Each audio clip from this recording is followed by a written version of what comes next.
India is one of the fastest growing aviation markets in the world, yet its airlines are deep in the red. Almost all carriers, except Indigo, are loss-making, and the so-called full-service carriers are saddled with nearly 60,000 crore rupees of debt. With fuel prices rising and the government keeping a close eye on fares, India's airlines are caught between the devil and the deep blue sea. Nikhil Shivadas has more. A few years ago, the government gave wings to India's aviation sector by bringing in much-needed reforms.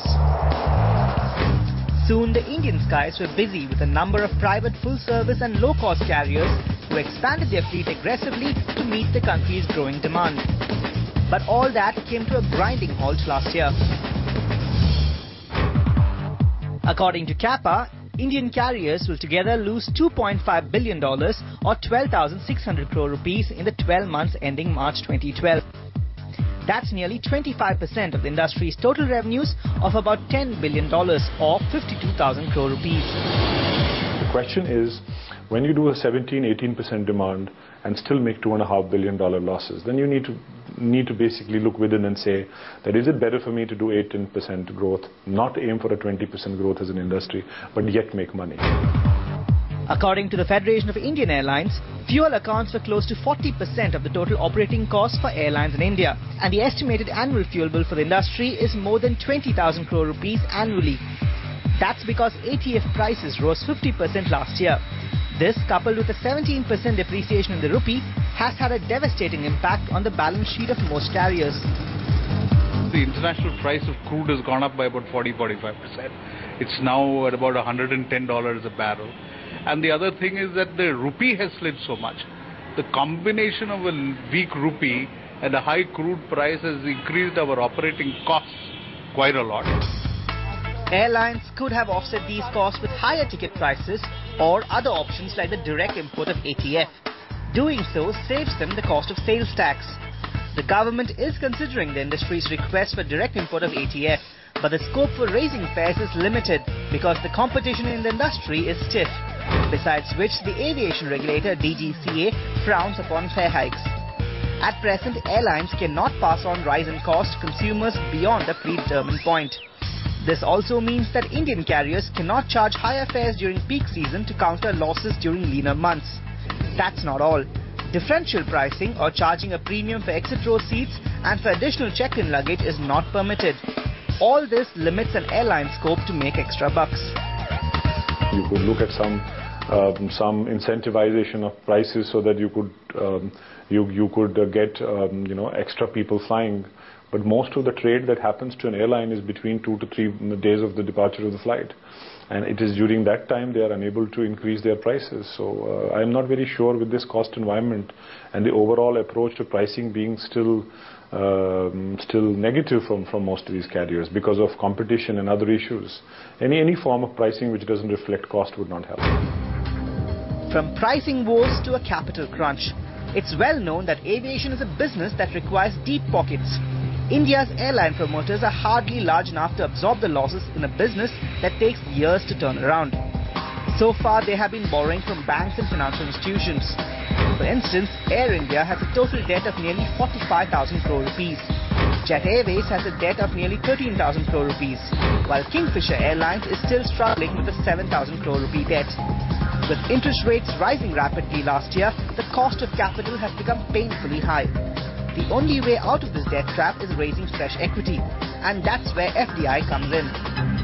Not just for Kingfisher, but for the entire industry, I strongly believe that foreign direct investment by strategic investors should be permitted.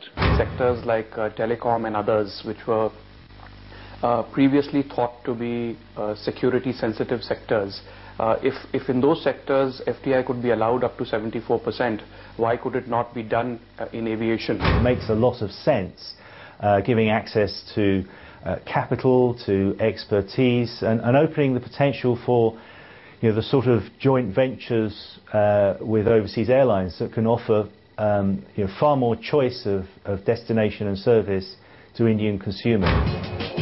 While FDI in aviation is allowed, foreign carriers are prohibited from investing in their Indian counterparts. Even in more developed nations, there are restrictions on airline ownership. The USA, for example, has limited FDI in aviation to 25% of the voting stock, and Japan and China permit 33% and 35% respectively. Critics argue that Indian carriers are still relatively new and still firming up routes and destinations. They say that foreign players will ignore smaller destinations and only feed their international hubs, potentially denting the domestic aviation industry. That's perhaps why not everyone agrees to the idea of letting foreign players rule the Indian skies. We must take care that through this approach, India doesn't just become a market where to buy traffic, but FDI should help to strengthen Indian carriers to develop a wide network worldwide. We really feel that the longer-term opportunity of India must lie with Indian operators. Having said that, we are a very small sort of cog in the wheel, and finally we will really honor whatever the government decides. But we struggle with the fact that the government would entertain change of policy based on the health of some constituents of the industry. Despite these apparent problems, the Indian aviation sector saw a 17% expansion capacity last year. In the past 2 years, private players have placed orders for over 400 aircraft of varying sizes. But buying new aircraft is an expensive proposition, which is why many airlines in India opt to go in for sale and leaseback deals on their aircraft. Simply put, an airline buys aircraft but sells them to a leasing company, which in turn leases it back to the airline. For instance, Air India is considering selling 7 planes under this arrangement and then lease them back. That will enable the national carrier to reduce an estimated $600 million from its total debt. But sale and leaseback arrangements are a double-edged sword. Airlines benefit because they do not have to factor in the cost of depreciating assets on their books. A disciplined management can use such deals to reduce their debt burden, grow operations and earn more to offset the higher long-term cost of leasing aircraft. But inefficient operations could see such deals ballooning to unmanageable costs in future years. To be able to do a sale and leaseback, you need to be able to deploy more aircraft, which only the low-cost airlines can do, which Indigo is doing very successfully. And then you're going to spread it on the balance sheet over a period of 4 or 5 years, rather than on a upfront basis on the balance sheet. The other issue is the business model followed by airlines. A few years ago, most Indian carriers follow the hub-and-spoke model, where traffic is routed from one central point. This model maximized revenues but led to lower craft utilization time. As more operators entered the market, passengers per airline dwindled, and many switched to the point-to-point model, which provides direct flights to and from a city. Here, aircraft utilization is superior, but revenues are lower. Globally, airlines operate with both these models, but in India, airlines follow only one path, raising their business risks. And that's what has impacted Kingfisher Airlines and the national carrier Nasal. Air India had its hub in Mumbai. All its flights used to originate and terminate in Mumbai. People used to be flown in through spoke flights from Hyderabad, Bangalore, Thiruvananthapuram, Chennai, and name the places, onto Mumbai, and then put on a flight leaving for Europe and United States.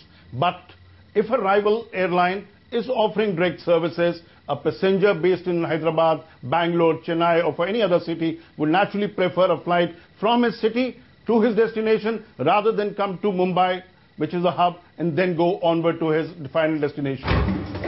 The industry has learned tough lessons from the rise and fall of Kingfisher Airlines, and now most carriers are concentrating hard on keeping costs to a bare minimum.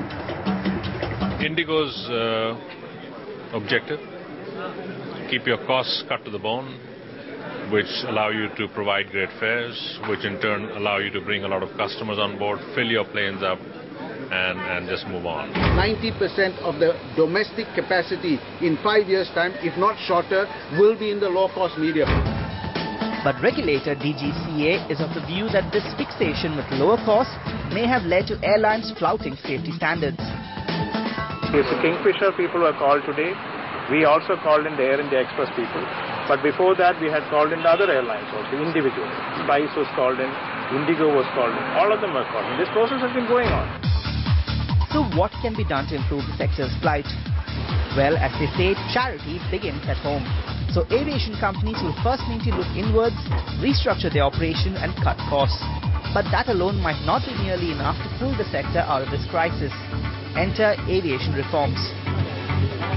Several airline operators have asked the ministry to ensure a level playing field with international airlines operating in India on bilateral trade agreements. They've also asked for the aviation sector to be granted infrastructure status, which will help it avail lower taxes and hence rationalize costs.